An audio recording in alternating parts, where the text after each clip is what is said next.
Yo, it's your boy Rambo is talking. I'm here right now. I just want to say please subscribe, like, share, comment, do all of that. We're trying to push the numbers up on the channel. Thank you very much. Yo, it's your boy Rambo is talking here right now on the episode of the Sit Down. I got the boy AV, the producer, in the building. Let him know what go on. Thanks, Rambo, for having me on and that. Thank you for coming down, man. Building. You know how it is. I just want to go straight in. Straight in from the start. Talk to me about your come up and like how you got into producing, basically. From the beginning. If I bring it back here, I'm gonna bring it back to like 015. 015, yeah. Yeah, 015. Cool. I used to rap. No way. Yeah. Bars, what everyone used to try, a little thing. Yeah. So obviously I was trying a little thing. I was going. I'm recording on a regular basis. Yeah, man. I was just trying to make music, innit? But I feel like in that time, yeah, you know, all 15, like I feel like people just making music just to make music. Yeah, no, literally. I just felt like I wanted to make music, and that's what I went and done, innit? So I'll just get songs done. And then man made a tape with my guy, shout out T.S. I made a whole tape, put it on SoundCloud, and then from there, it wasn't even numbers, but it's just that, do you know what it is, yeah? I feel like a lot of people will say, oh, yeah, like, they want to do music and that, but sometimes they might be apprehensive to actually doing it. Yeah. And I feel like in those times, yeah, I was just a person that if I wanted to do something, I'll just go and do it, innit? Like, so it's like the fact that I done a whole tape at that time. Yeah, I was going to say, that's proper. And then, like, they released it, done it ourselves and that. Then, like, from there, I kind of got onto, like, the Fruity Loops stuff. Yeah. Because, like, people around me wanted Fruity Loops, but I was like, what's Fruity Loops, innit? Like, you're talking about the software thing. Yeah. So, like, the beat software and that. So then, eventually, I've got my hands on Fruity Loops, innit? Mm-hmm. Then I was confused. So, like, it was like... bare buttons and that. Yeah, like, at first, I get what people say, like, it looks confusing. Yeah. I went on there... didn't really understand it, but I enjoyed doing it. So it was something like a new challenge. Yeah, I didn't really understand it, but it's like raw. Like I kind of get what you can do, innit? Well, at this point, was you still making music, or you going there to produce?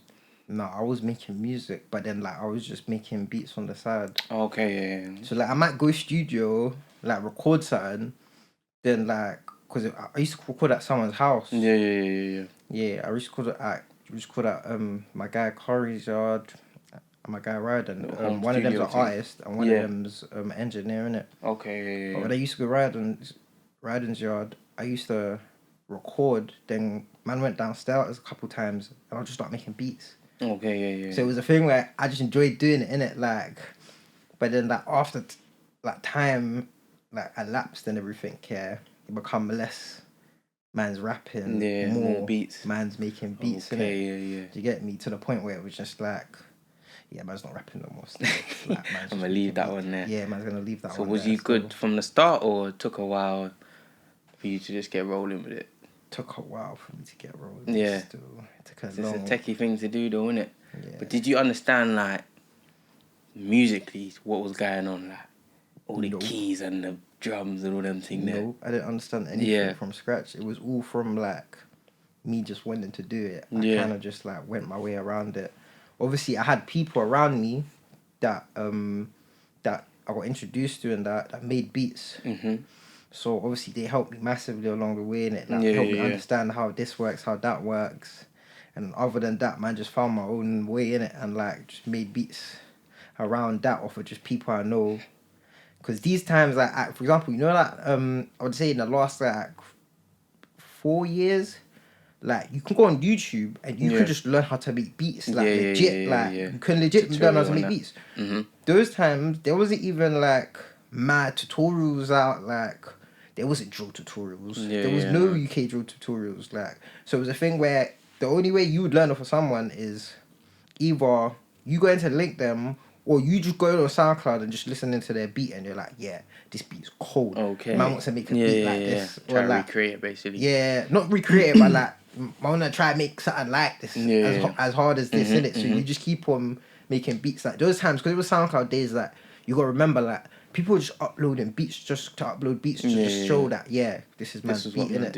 Like, so then there used to just be bare people uploading beats, showing man their beats. Bare man are like, it's not like competitive, but like, this beat's better than that beat. Yeah. So it was a thing where, people just freely uploaded it, what they wanted, did it? And so, when you first started, was it, at that point, was it drill, or was that not the drill scene yet? Was you making rap beats or drill beats? Or? Oh, I was making like... I was making trap beats. Like a trap thing. Yeah, I was making trap beats mainly at first. I touched on like a couple stuff when like I worked with other people.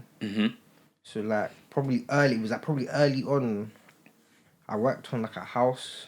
No way, so done. Yeah, it was like a house stuff. But it was the thing where I wanted to learn, innit? I'm like that now, innit?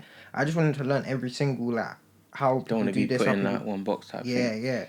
So it was that first a trap thing, then I went to that for a bit. Then I went to like proper like newer trap that was coming out at the time.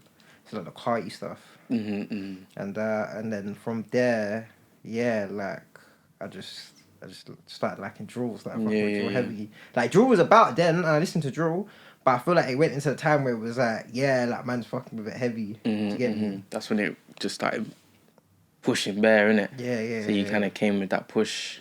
So when you started making the drill beats, was it just like, this is my thing now then? No, I wouldn't even say you know. Yeah. I think it was a thing where it was just like I enjoyed it a lot, and I feel like at that time, even though like drill wasn't as prominent as it is now, the community was even more closer than it is now. Do you get me? In terms of like everybody was on SoundCloud. Do you get me?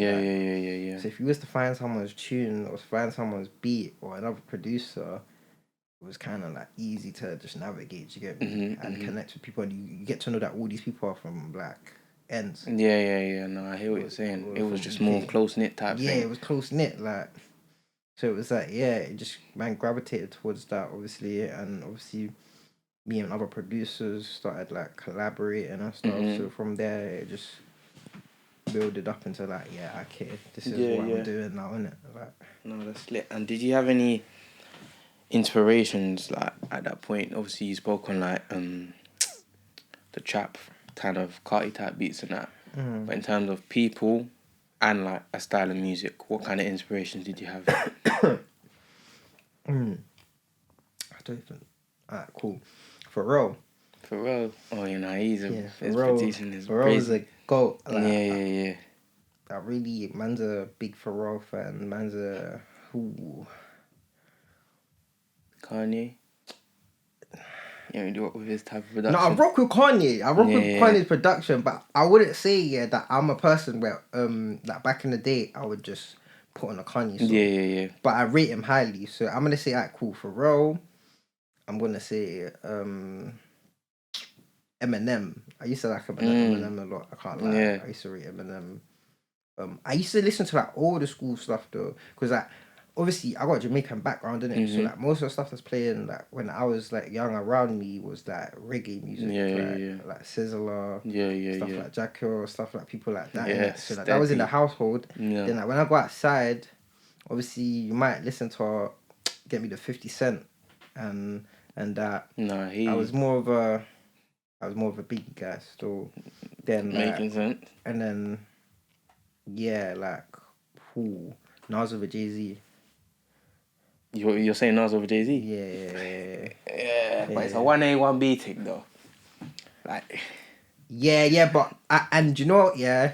Nas, I give him props because he used to jump on trash beats. I think personally. You think so? They some of them were trash, but then it's like he just the makes bars, it. Yeah. Like, He's my favorite rapper still. Yeah, so I'd say. But it's like there's phases sometimes where I can just bang bare Jay-Z, and then some. That's why I do 1A, 1B. But you heard the track that just come out for them two. You ain't even heard it yet? No, I haven't pre-it yet properly. But from what I'm hearing, people are mixed messages. People are saying it's meaty. Ooh. Some people are saying it's I think cold. it's hard still, but You think it's hard? I heard him talking about Khaled's album, saying it's a kind of, but I only went on that one track. I just wanted to hear that in it, but it's hard still. The man are talking money still. Is it? It's talking money still. Right. What about anyone like was there anyone around you like, as in like just in ends or making beats that you knew that inspired you? Or Oh yeah. The people like one of the people that taught me how to make beats basically. His name is Master Blunts, A Blunts. He taught me how to make beats basically on like what is it? FO11. So this is like the old one of the older Fruity Loops in it, and then from there, who else? The people around me in it, like obviously people around me all the time, like Gotcha. Like he influenced man to make more music and that. Okay. And make more beats, especially drill beats. Yeah. Yeah. He was definitely one of the driving characters. And who else now? The people I was with in the early stages. So like another producer called G8, Ghosty. No, I heard of them, man. And Ads Beats. So you man all kind of from the same. No. We're not all from the same. Basically, it was a early thing doors where, and that. Yeah, it was a thing where we're just imagine like we just all were so calm with each other. Yeah. And like imagine like two people would be from the same era, another person would be from the same era and someone else, and then we just come together in it.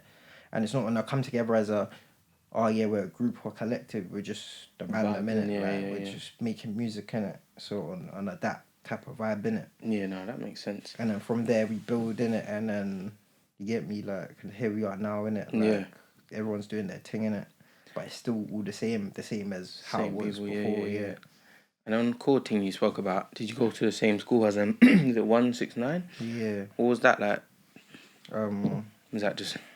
Was it not music at that point, or was it?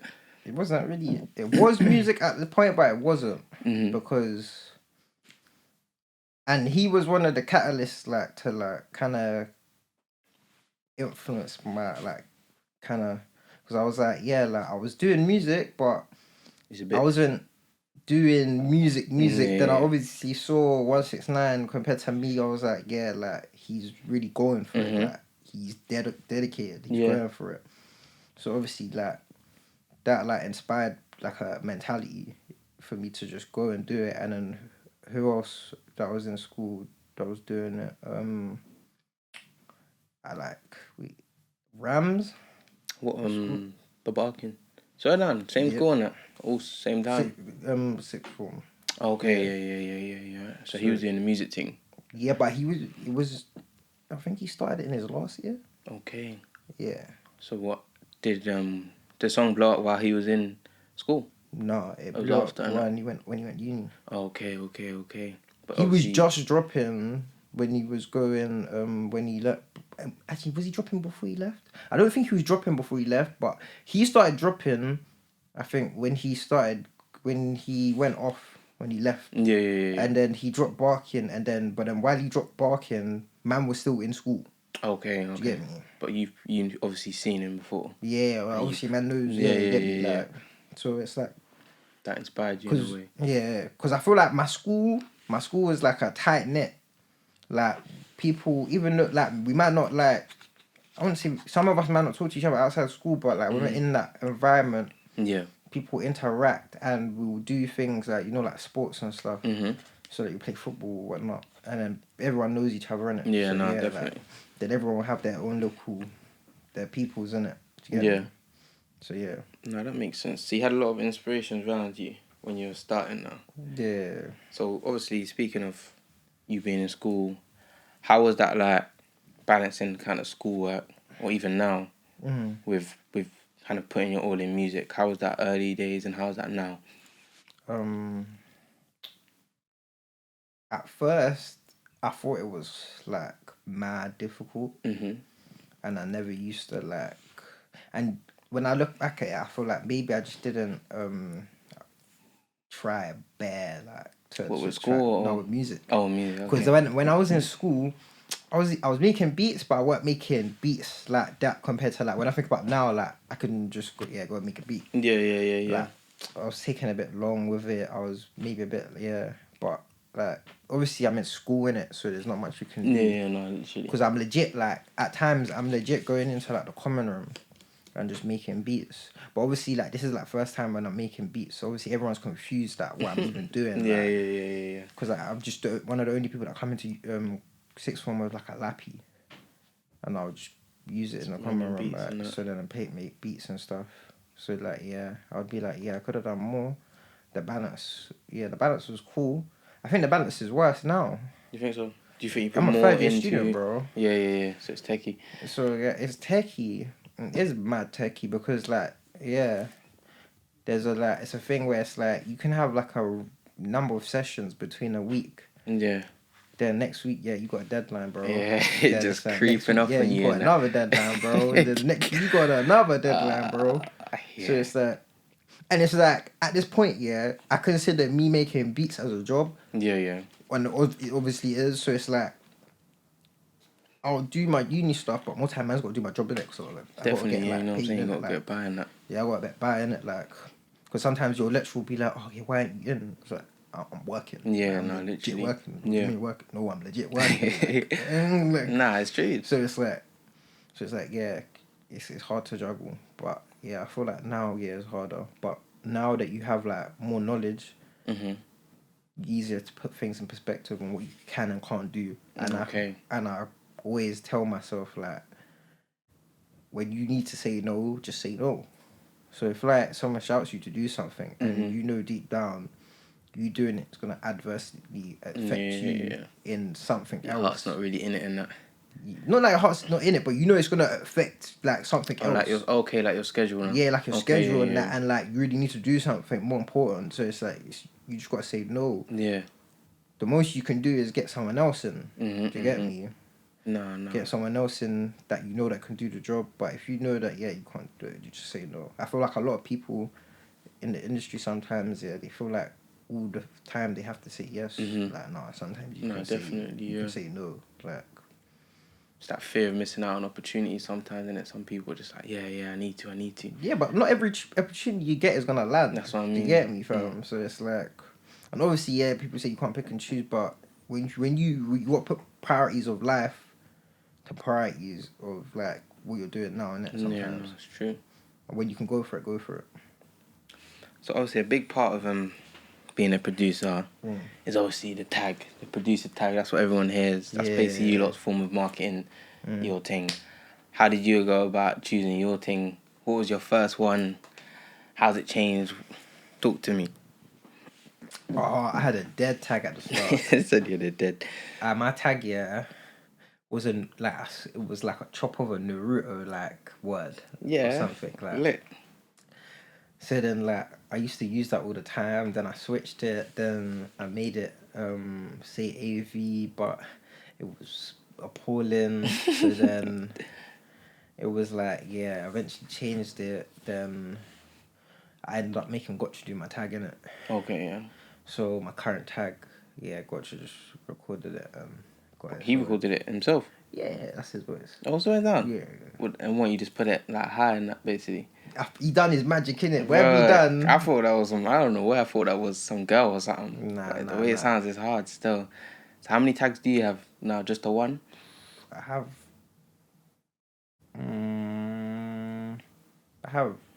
2 official ones. Yeah. I would say. Obviously, I got one for like that I use mainly that people know for the drill stuff, and then I got another one for like mostly everything else and stuff. Okay. So like, but obviously, that can change, innit? You never know. Like, I might just feel like one day. Yeah. I might switch up the tag. Who do you think got the best tag out of all the producers? What in the world or like? Nah, I'll say keep it UK. Yeah, let's say drill just to keep it. Ooh. Like a couple names. Quincy. Was that Quincy Tell? Yeah, that was cold still. Who else? It's mad how you just remember them though. That's how you know they're good. Do you know what it is though? Sometimes it's the beat that makes you remember them, but sometimes the tag makes you remember the tag. Like the tags that stand out that make just like if the beat wasn't whatever, if the beat wasn't there, and I would just be like, yeah, this is that tag. I would say yeah, Quincy's one, Chris Rich's one, Gotcha's one, Ghosties,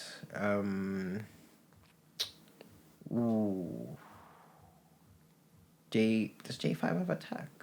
What, J5? Yeah. Because I was thinking that I've heard his name. Mad elegant. But I'm like, does he have a full tag? Yeah. Literally just that, I think. Yeah. Yeah, there's a lot of people that have some. Oh, Jay Young's got that beat knocking. Yeah, that one. When you hear that, the beat's gonna drop. Yeah, that one's cold. That one's hard. M1's just. That one's calm. Yeah, that one's hard to still. But that one's just like when you hear it, you know what time it is. You know what time it is. Still. Do you get me? A tag like that, yeah. On the beat. Yeah. Like, okay, from there. Nah, that's mad still. All right, so with your beats, when you first started, obviously you spoke about SoundCloud. Did you was you uploading on YouTube at any point? No. You just was on SoundCloud. I wasn't uploading on YouTube until like late. And even then, I wasn't even uploading it a lot. Okay, but was you doing like the whole like purchase on YouTube type thing, or was you not on that? No, I was doing that for a bit. Yeah. But I wasn't doing it like on a major how like everyone else does it now. Yeah. You got the got like the Chris Riches, the Kazas, you got who else? The Jesters. Okay. Yeah, I wasn't doing it like that, but I was just like putting up stuff for listening purposes. Just to get your name circulated type thing. Yeah, and then if someone wanted to buy the beat, then obviously they would have to like directly contact me. Okay, yeah. So how do you remember when your first sale was? Yeah, but it wasn't my first sale was an in-person sale. Okay. Yeah. Talk me through that one. How did that go? How did that make you feel? Yeah, like I don't know, it was a thing where it's like I don't know, like when you're just young and you feel like you realise at the moment, yeah, you can get paid for something that you do. So it was just it's good to know that it was a start, innit? Who was the artist? It was an artist called Cads Woods. Okay. So like we just had a session in the studio. Chopped it up. Brought man to the session. Man made the beat. He recorded on it. Then obviously he left now. Obviously done the transaction. That man just left. Like, it was literally that. So, yeah, made my little wage. Yeah, then just left in it. But like, yeah, that's when you know, like, yeah, what you can do with the beats thing. Like, it can pay in it. Like, as long as you know it can pay from that moment there, then that's when you work on building your brand. So then you make sure you're getting paid what you deserve, innit? Yeah, the value. Because you're not getting paid based on how the time, and you're getting paid based on like what you've done and your experience and what you put in. There's like I feel like there's a lot of producers, but there's different levels of like how people produce in it. Okay, yeah. Because some people are not hands on. Some men are hands on. Like I'm hands on when I can be hands on. Like when I'm able to, if you allow me to. By hands on, what do you mean? Like so like saying that raw, I think you should do this with the beat. Okay. Or you got a word that I don't really like, and I'll be like, yeah, you switch it with this. Okay. And then be like, yeah, you see that. Try and make that like the main hook. So you really have an input in the actual like, production. Input in the production. Like, that's what I like doing. Yeah. But obviously, in this day and age, you're not always graced with the ability to do that. Okay. So you're kind of saying like there's beat makers and then there's producers in a way. Or is it kind of... I feel like the people that are still making beat makers, obviously, they make beats and stuff. And it's still like underproducing if you got to change things and stuff, and because if you're going back and forth with artists, that's still you being a producer. Do you get me? But like, I feel like there is a difference nowadays between like people that are bedroom producers and people that are just going into sessions and stuff like that. Okay, yeah. Do you get me? But each to their own, because each lane has great benefits. Yeah, no, definitely. Because I can't lie, like before, I remember like man used to just make beats at home. Then I got to a point where I was only making beats in sessions. And then you might go like back and forth. You might be like, alright, cool. Like I've been going to a lot of sessions. I want to relax a bit. you might just go stay at home for like a period of time and just make beats and just hone your craft in it. And then when you're ready, you go into the sessions and then you show what you've done in it, basically. Yeah. So, but you've always got to be ready for both. Yeah. I feel like as a producer. And how did you, how was you when you was like pricing your work? How did you make it so that you had your value that you was basically? Because you know, when you're a new producer, do you think like some people might just try to lowball you or of course Jack Koala's here and that? That happens all the time. Yeah. But I feel like that's something you have to get past, because I feel like if you're a producer and you're branding yourself correctly and you know how to brand yourself, you should know that of course you're gonna start at a lower price. Like there's no way you're gonna start at a higher price. Yeah. I can't come out like this year and start charging J5 prices or start charging like Quincy prices or stuff like that. Do you get me? Like, if you come out and you're building your thing slowly but steadily, and you're getting your things along the way, you can come to terms with people. But in the later stages, people are gonna know, this guy's verified for his work, or people know that his work's good, so they're just gonna start giving you your value there. Do you get me? Yeah. Obviously, a lot of times you might have to put your foot down and say, this is my price, or this is what I feel like acceptable. Yeah. So you got times like that, but more than not, you're definitely gonna be on the short side of the stick, basically, when you first come in. Yeah, no, that's true. Yeah. And when you was making your beats, and obviously, when do you think it kind of clicks for you? Like, one, that this is a job. Two, that this is me. Like, this is what I'm meant to do. Or you might not have had that yet, but if you've had that, when did that happen? I had it like 18. Yeah, from 18 maybe, like, because from those times when I was making beats and stuff, I'd say when I get to like 18, I was like, this is what man's doing still, because obviously like I still had like education and stuff, but like I was decided that I'm gonna take music seriously. So I would say then. Okay. And was that due to a certain thing, or was that just you just sitting down one day and just realizing that? No, I wouldn't say I sat down and like realized it. I feel like I just went with it, and I was like, how far it's gonna take me in it, and how far it took me in that space of time. I was like, like man's ready to do it. Yeah. Because I basically like changed everything. Not changed everything around, but changed certain aspects around. Like in terms of like the work I'm doing, especially like my education as well, to cater for music. Oh, okay. So it goes hand in hand, basically. Yeah. So then I started, because I was thinking, if I'm gonna do music full time, I might as well just start doing music and education. Yeah. Because then I'm not gonna end up doing something that I don't like doing. Because I've had times like that when everyone's had that time when you're in like you're taking a subject, or you're taking something that you don't want to do. No, definitely. And I'm a person, if you make me do something, or if you tell me to do something that I don't want to do, I'm gonna directly tell you I'm not doing it. You're not doing it. Or like I'll be like raw, like stuff like that. So I'm just one of those people, I already know. I try to like identify from early if it's not for me or if it's for me.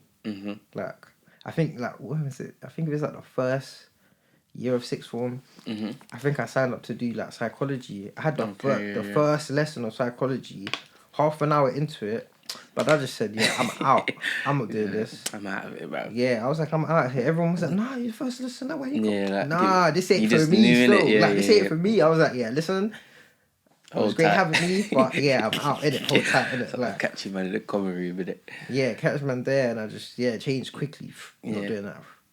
Okay, cool. And did you change to like a music kind of course or? No, I changed to music course in university. Okay, but that just wasn't for you. Yeah, that just wasn't for me. So then I knew like, listen, any decision I make, even though I might make a rash decision, I'm gonna make it because I 100% think this is the right decision to make. I'm gonna carefully do it, but So like eventually, I just changed from at university. I was doing computer game technology. Then I changed to music and game technology. Okay, cool. So that sounds like a lit course still. Yeah, no. The first course was lit. The first one? Yeah, it was lit. Yeah, I enjoyed it, but it just wasn't music, and I was putting more time into music. Yeah. Because I've always been like IT based. Okay. because you know, like, this is a good saying for nowadays. I feel like a lot of older people say that not everybody has a craft.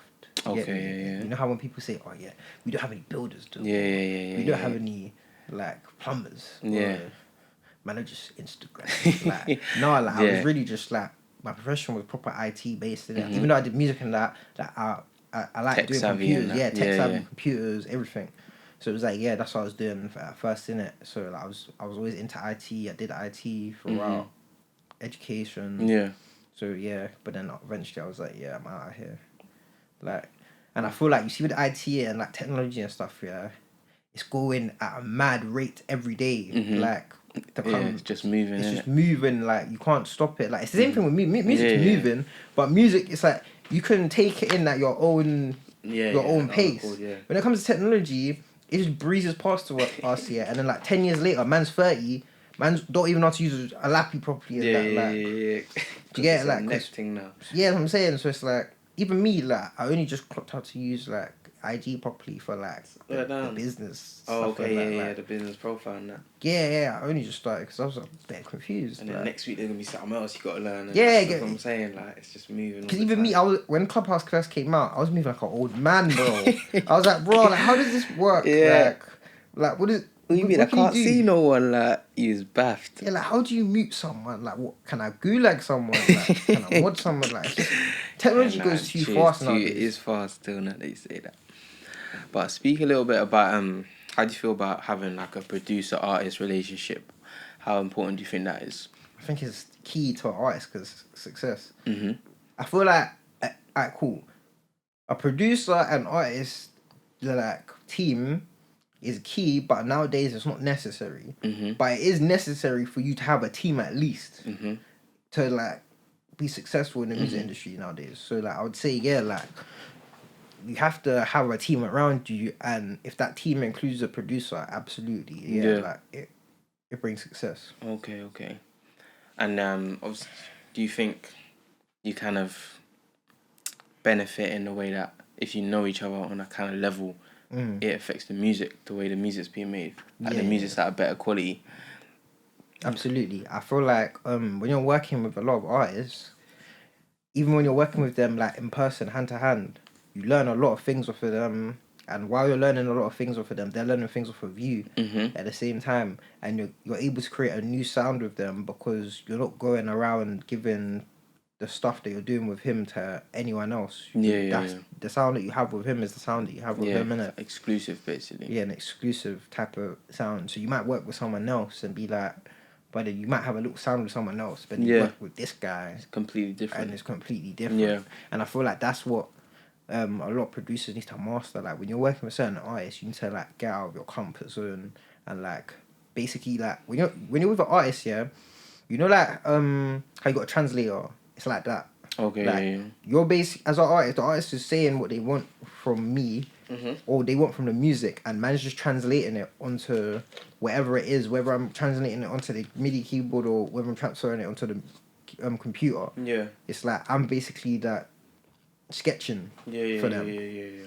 So you gotta basically be like put what's like in their head basically. Yeah. Into fruition basically. Basically, yeah. Yeah, no, that makes sense. Do you have any artists that you work with kind of you're trying to get on that level or you're at that level with? Our artist called Feeks. Oh, no, I heard him. He's hard. Yeah. He's hard still. Yeah, shout out Feeks still. Yeah. Me and Feeks. So you look go at it in the studio and that. Yeah, no, we're starting to still. Okay. We're starting to. The type of beats he moves, it's jumpy, innit? Yeah, so you gotta make them jumpy beats and that. Yeah, it's jumpy still. Yeah, nah, shout out him. I listened to his tape that he dropped. I think Feekzilla. Yeah. Yeah, you see, man done Faith on there. Oh, okay. Yeah. Oh, right, so you've done work together before. Yeah, and now you're looking to go real hard on it. No, that's sick still. Yeah, we're looking to do a tape still. Oh, joint thing? Yeah. Okay, no, that would be hard still. Is he from South? Yeah, he should be from South. Oh, okay, cool. Nah, that's lit, man. Everyone look out for him. So what's you kind of spoken there, but what do you think about like artists giving inputs on the beat? Do you like that, or do you kind of a thing where some producers might think they don't really know what they want, let me just do my thing? Or do you like when artists give you input?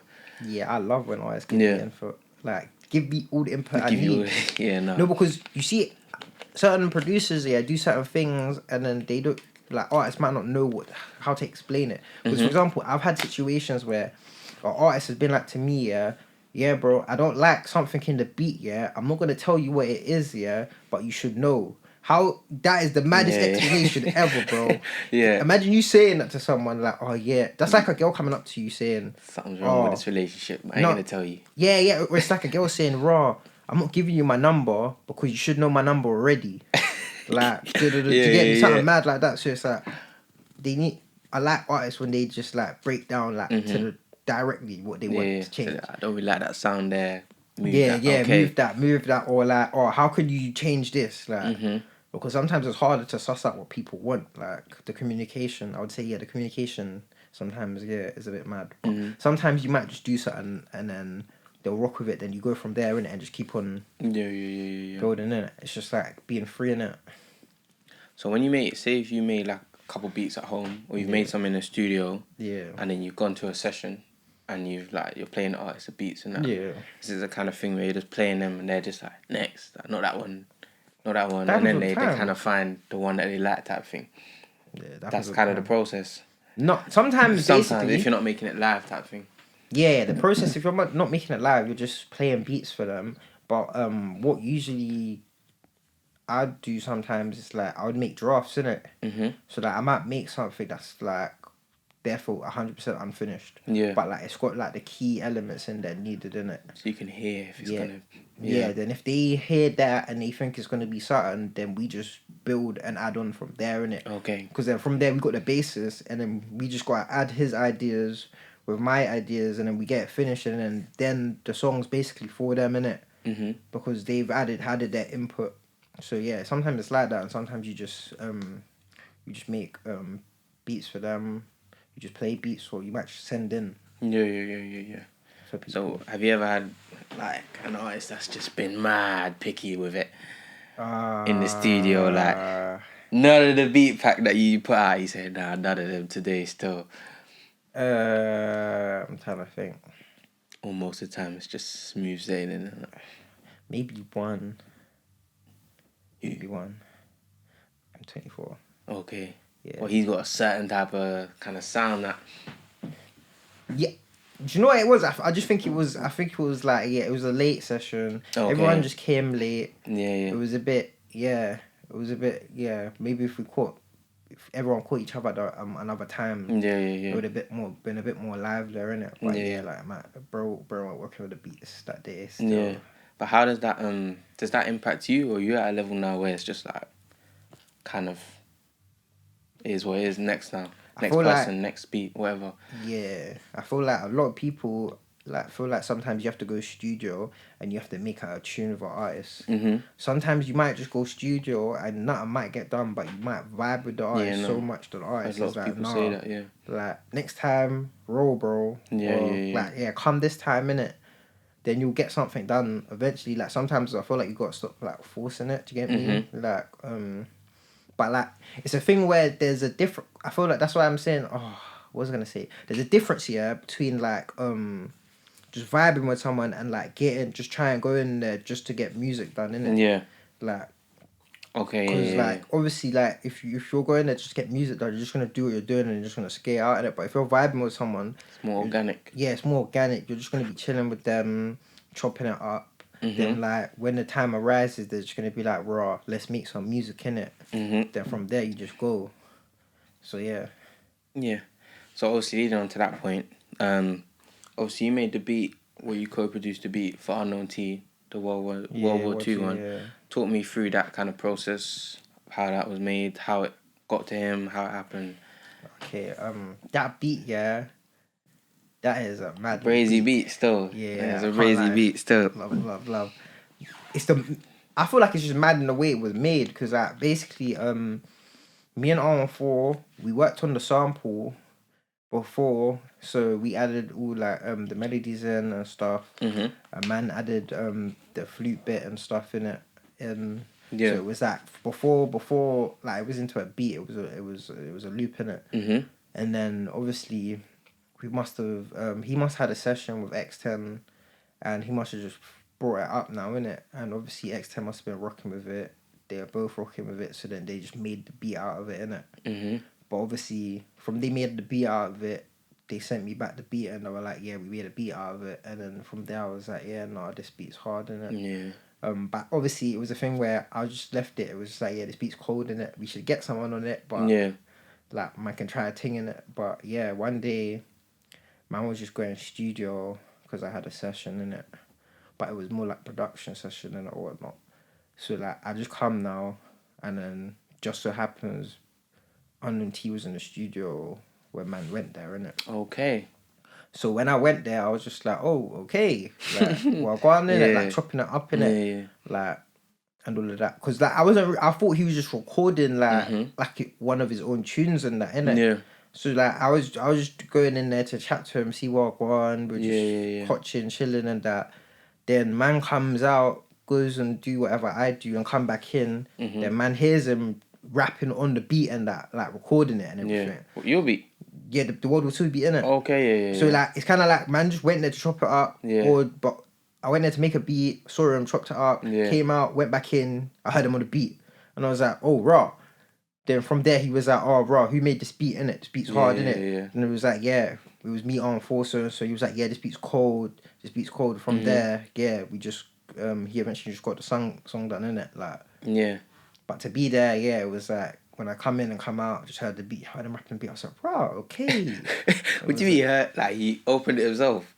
No, like when you like, let's say you come out of a studio, come back in, then they're playing something that you just recorded. Oh, okay, and then they're playing it over for him to record again. Because they were like, no, he's recording in here, innit? Then I heard it and I was like, wait, I swear that's beat, innit? It sounded like my thing, yeah. Yeah, then I was like, okay. From there, and then obviously I come out and I was like, okay, right, they're jumping on so-and-so, my beat, so-and-so, innit? Then from there, innit, like, literally, he said he's rocking with it. Then they just dropped it, innit? And then from there, like, went crazy. Yeah, it was good reception still. Yeah, no, that beat was hard. I was watching, was it Reveal thing where you broke down the beat and that? Yeah. And it was saying that the flute was originally, was it just the chorus or something? Yeah. And he wanted it to be throughout and that. So that's kind of like the artist input that you're talking about. That the input. Okay, so that's... Because even like, alright, cool, before he done that, yeah, I would have never have done that. You think so? Yeah, because I don't think I would have liked the flute to be throughout the whole thing. Do you get me? Because when it was initially made, man made sure that the flute section had its own flute section. Yeah. And then from there, everything else in it, all the other elements.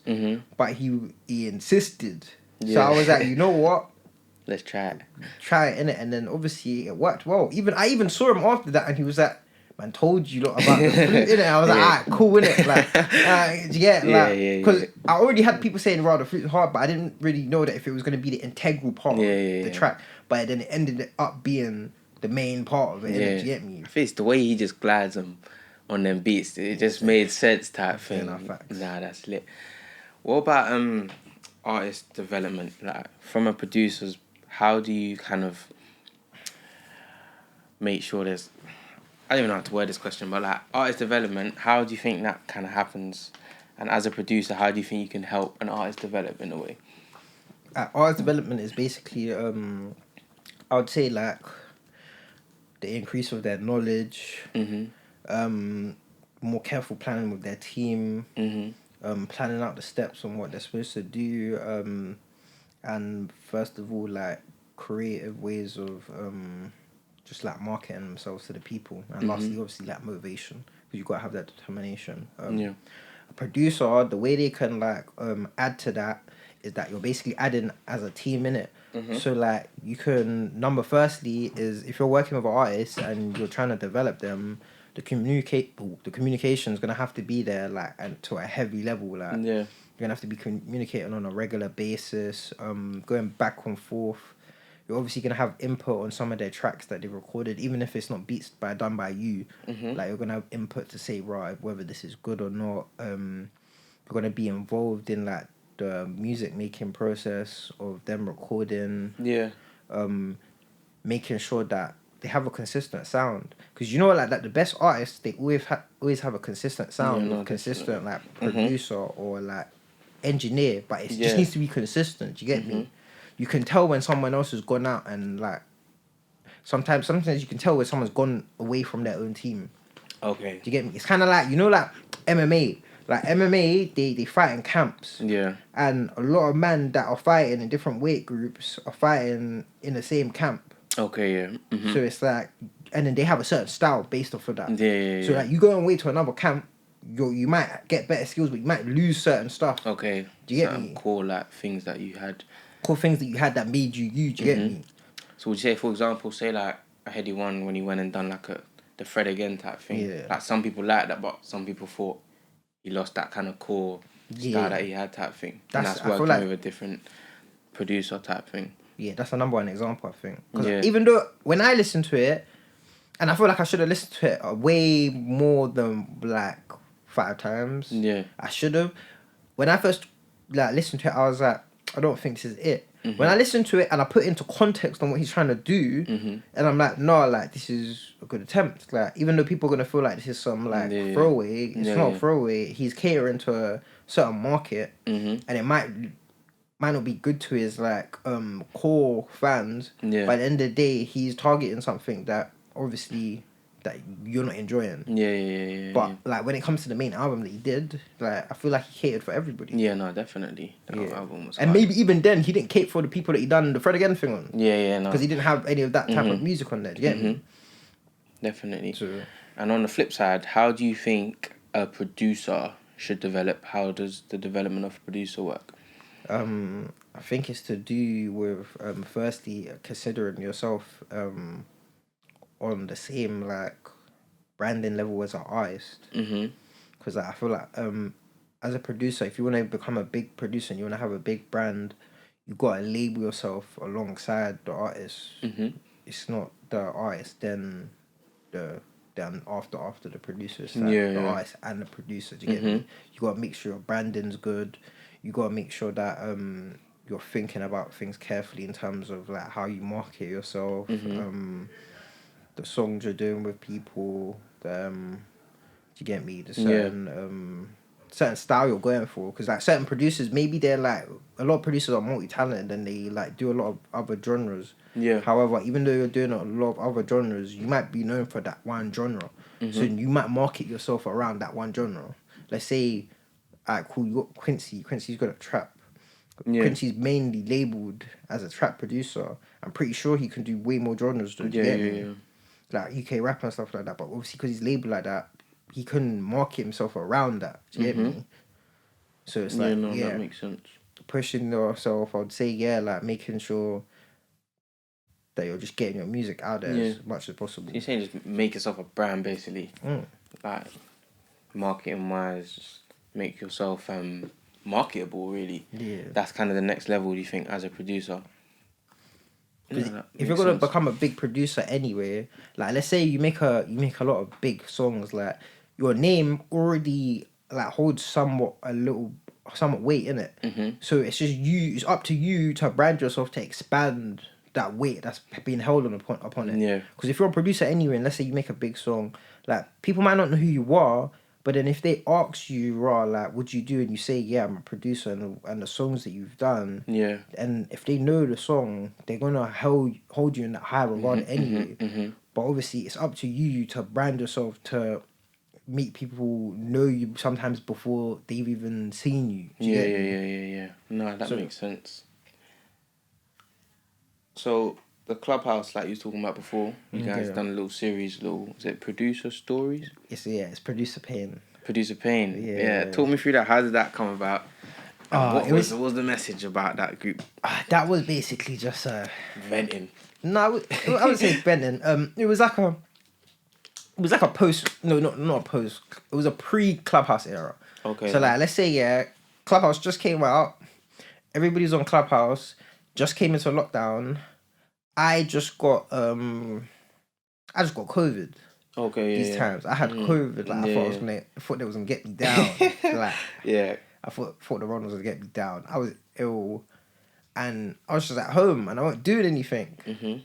So it was like, how can we like make some content for everybody? And it turns out all the producers were on Clubhouse anyway, and I was in a Clubhouse chat with them anyway. So it was a thing where it was like, why don't we just do like a producer thing, like when everybody comes in and we just basically like break down certain aspects from our perspective, instead of like, let's say, an artist perspective or something else. It's just going to be a producer only perspective. So we came to that idea, and obviously it was done by, let's say, it was me, Gotti, Caesar, Madara, Itchy, shout out Chris, Can Do, A&R. Who else? It was done by... There was a lot of names. Yeah, there was a lot of names. I The was up in there Ghosty. still. They were good. But obviously, like, it was a thing where we had the panel in, and then I would, like, basically be, like, the mainline host. Okay, yeah. So, like, I'll be going through certain topics, or I'll be going through certain things with people. Yeah. And obviously, we had the viewers that will come up and ask questions. We had a beat battle. So, it was just about, like, bringing the community together. Because, like, we had the ability to just, like, get everybody in one room in one voice chat. So much people. And anyone can ask anything. So I feel like it was very good to do still. Yeah, no, they were good conversations. One of them, I think there was one, I can't remember which one it was, and there was like an American, I don't know if he was a producer or like A&R out there, and he was kind of speaking on how like basically the big UK artists are not big over there. Do you remember that one? Yeah, I remember that. Shout out, he was talking about like Stormzy. He was basically saying Stormzy isn't as big as out here type thing. Yeah, shout out Jess Jackson. Oh, was that his name? Yeah. Oh, okay, so what was that like? What do you think about like the crossover of UK artists to the US? Yeah, I feel like I completely agree with him. Because, like, obviously, I don't want to be, like, biased and say I just agree with him, just 'cause I agree with him. But I agree with him off of the fact that my influences early on were US artists. And in the US, there were no UK artists, like, playing. Or, like, when I'm talking to American people from here, they don't ask me about UK artists. It's just their type of artists. So that, and also... He's been there for a amount of years. He worked on it was Tiger. Tiger's first album. He helped make that. Okay. Yeah, and he's been working with Kanye. He's the owner of the Auto-Tune on Torres Auto-Tune. Yeah, so like this guy knows his stuff. Yeah, like the fact that we even got him in the clubhouse was crazy. Yeah. Like the fact that he was in the clubhouse talking and giving suggestions. I don't think people understand how crazy it is, because when I saw him and I was like, I know exactly who this don is. You knew. Like, this is crazy. Obviously, like, and then he brought up a lot of points which I was enlightened by. So when he was talking about how the American market, like, they have different markets. Like, you could be blown in Atlanta and only Atlanta. But then if you blow in the whole of America, you've gone you're going internationally, innit? Like, so like he was saying how like like people might have select fans in select areas. Let's say like UK artists might have select fans in like New York or something. But that doesn't mean that they have a whole hold on the whole of the US, because they have a lot of big genres like country music, the rock music, the pop music. Like, do you get me? So it's like, I agree with what he said. And even the I remember he brought up the communication issue. Okay. Like, the slang that we say is completely different. Yeah. The way we say something, like the way we end certain words, we have to wait. The way we say like full words, like they might say water. You might say water. Even those little differences, especially when you're rapping, it can throw people off of listening to you. Yeah, that kind of barrier.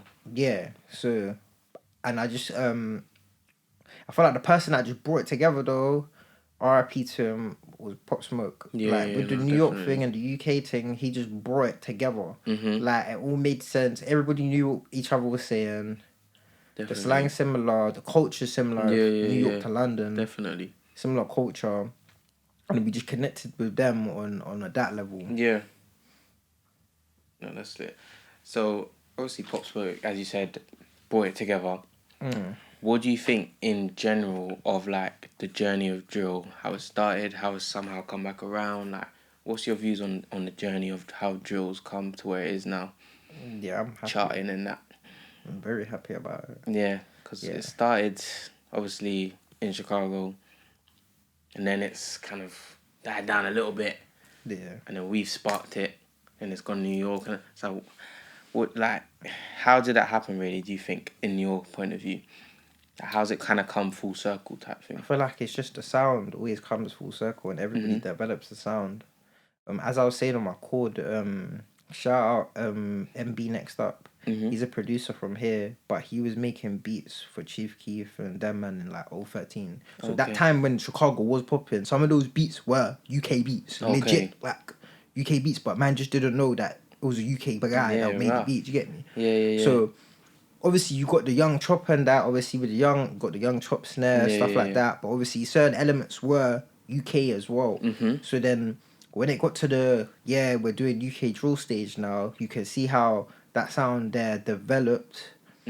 And over time, when it developed, now it became into its own genre as more people are doing it over here. Because probably at that time when that producer MB was making those beats for like Chief Keef and that, they probably weren't making beats like that here. Yeah. Or they weren't jumping on beats like that here at that time. But then obviously when like the rise of Chief Keef came across, and that they were like people like, raw, this sounds hard, isn't it? Like So then from there, other people started jumping on it, like.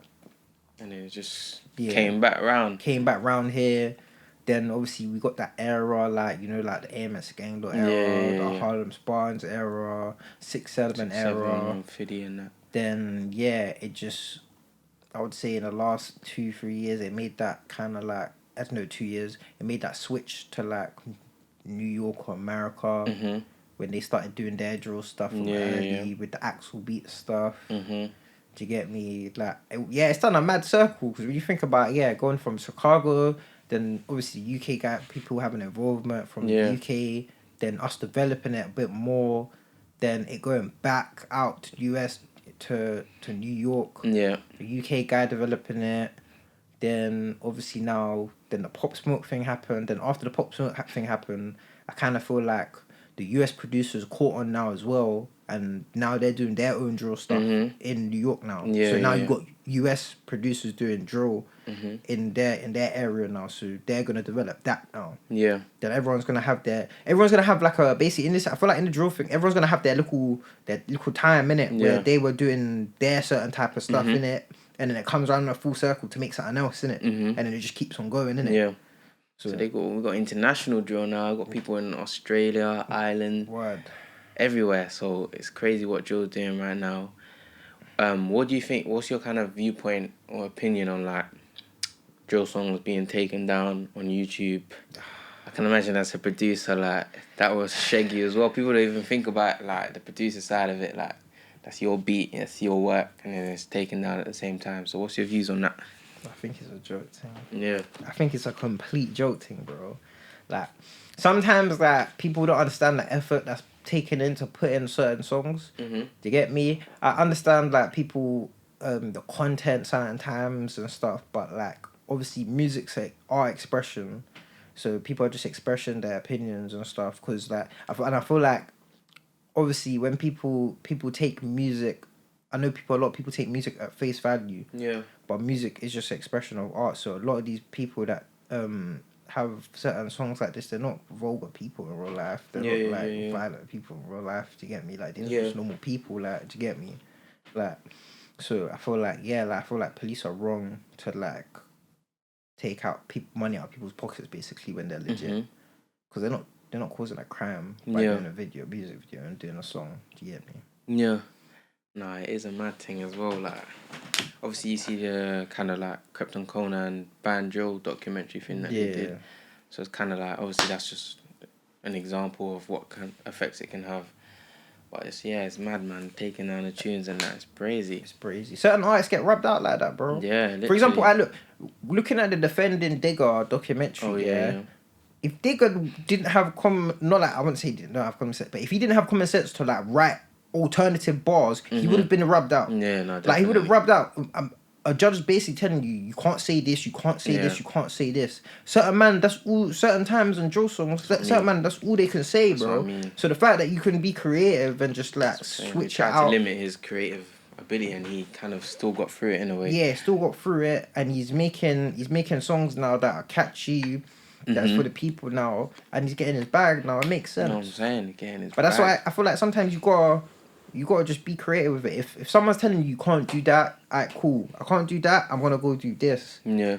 And then from there, because I feel like we're in an age now where, yeah, like if you're doing whatever you're doing and police take down your song and that, you need to be creative and find a way from them to not take it down. Because ultimately, if they want to take it down, they're going to take it down. Yeah. There's no way you can't make them not take it down if they want to. They got the power, innit? They got the power to. To get me, they the frequently communicate with YouTube. Yeah. So it's one of those ones, and it's like, it's an order's an order. So yeah, that's mad. So how do you think like more spotlight can be put on like producers coming up? Like what kind of stuff do you think can be done? Ooh, I feel like we should have more for producer link ups. So like just big producers talking to smaller producers, or us just doing events where we just basically like share the knowledge and explain how we like got our breakthrough, or how we feel like the industry works, because everybody has their own way of doing stuff in the music industry. So we can take gems for other people. I would say to also always look at the greats. Like, that's what I'm saying. Even that's what I'm saying. That's what I'm saying. Kanye is the ultimate person when it comes to branding. Like, no one can't tell them anything when it comes to like Kanye. Also, like the Neptunes. So like for real, like their thing was so solid from an early stage that they became. It was at a certain stage. I think it was in 2003. Most of the songs on radio were produced by Neptunes. Yeah. Like, they really got in their bag that year, innit? So you gotta just like look at the stuff people done before to predict the future, but also like become creative to like add things to your own arsenal. Yeah. So like certain branding stuff, the way you're doing your beats, the way you're interacting with artists, like everyone's got their. I feel like every big artist has got their own little thing, like maybe their own little slang, their lingo, yeah, like even that little thing, like you see the way like Kai talks on Twitter. Sometimes I don't understand, but I do understand what he's saying. But sometimes I don't understand. Then you got Uzi who just says stuff, and it's like okay, but then he comes with the mad fix. Or like a Jay Huss, he's just saying bare. Yeah, like, but that's obviously, if that's you, that's you, innit? That's what I'm saying. Market yourself to the people, innit? Like, if that's you, innit? Because that's one thing I like about Uzi. Like, Uzi don't really care, but Uzi's got mad fits. Uzi's whole Instagram is mad fits. Like, every photo, man's got a mad fit on, and that's what I rate. And I'm like, yep, he's just dripping out. Yeah. And that's how he feels, innit? So if that's how he feels, that's how he feels. Then you got some people that do other stuff. They might just have something that's unique to you, so people go to that page for you for that reason, innit? Yeah, like Soulja Boy. Soulja Boy's the funniest person ever on Twitch. He's gaming to get it with your GTA. Yeah, man. Nah, he's too funny. He's crazy, like, especially when it comes to Warzone and that, like. You know what I'm saying? That's too funny.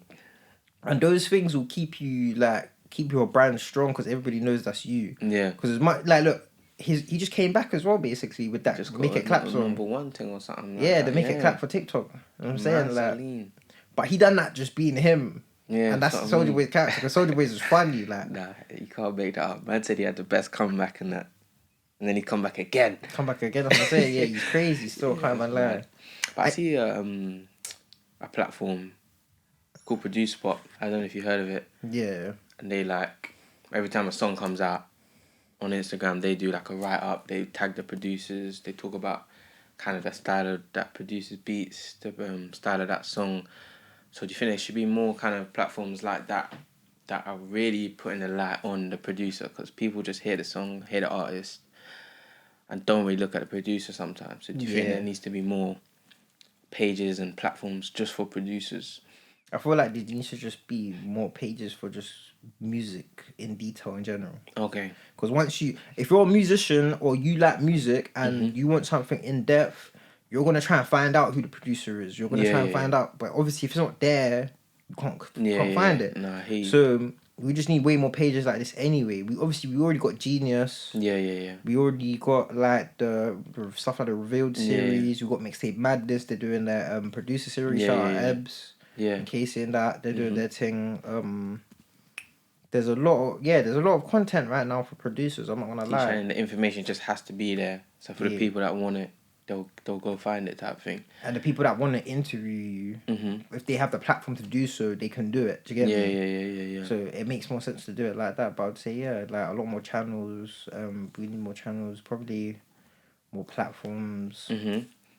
Yeah, just to bridge the gap and just get clear information. It's definitely coming up though, because now I can see a lot more big producers and that. Whereas before, like, people didn't look at them as much. Now it's like they're proper, like, establishing themselves and that, and people like can know a producer like away from an artist. You know what I mean? Yeah. Like, people will know Quincy before they know what he does. They know AV. Don't know Gotcha. You know what I'm saying? Yeah. That's lit, man. It makes more sense to do. Before we end up, man's got a little game, that little segment man do called the guess. The guest. Well, I can't even say it. The guest. So I already play something.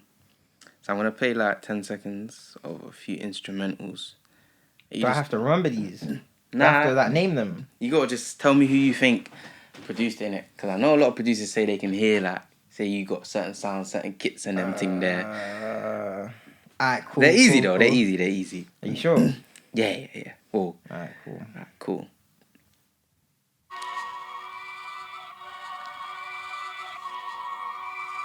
Actually, let me not even start with that one. Alright, cool. Let's start with this one. Yeah, adverts and everything there.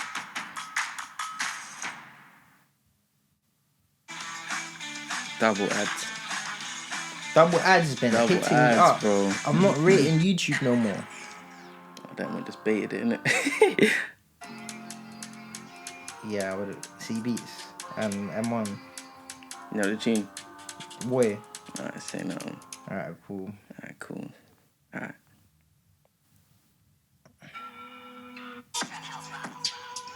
Anyway, Mellow. Say No better. Yeah? Yeah. Alright, cool.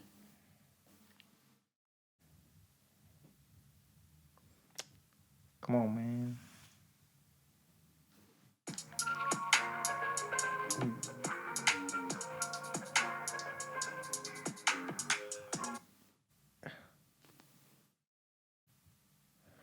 Play that one again.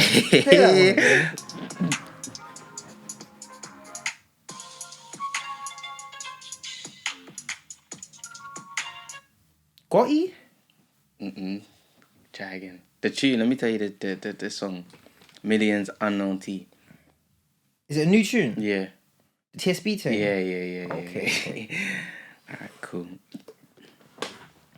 I think I'm... Yeah, that one there. Yeah, it's too... Yeah, gotcha. There you got a distinct sound, innit? Guess what I'm saying? Yeah. Do you know where it's from? What's it called again? Body. Nah. The plugged in thing. The plugged in? Yeah. Okay. See, you done well still. You got them still. That's it from the last one. But you know the vibes, man. I just want to say thank you for coming down anyway. Gave a lit interview. Love for that, bro. The perspective of a producer, man. And that's lit, man. So, you know, where they going to find you, man? They can find me on Instagram, AB the Producer. I'm on Twitter, AB the Producer. You can find my other page, Serafino .xe. It is on Instagram as well. We got other producers there, so shout out. We got On4 and shout out Baby Cashy. So yeah, we're just pushing that at the moment. That's lit, and then just the releases coming soon. Still, we're due to drop a lot of stuff on people's heads soon. So alright then. I'll look out for that. You know the vibes. Like, subscribe, comment, do all them things there. Come on, let's go. Boom.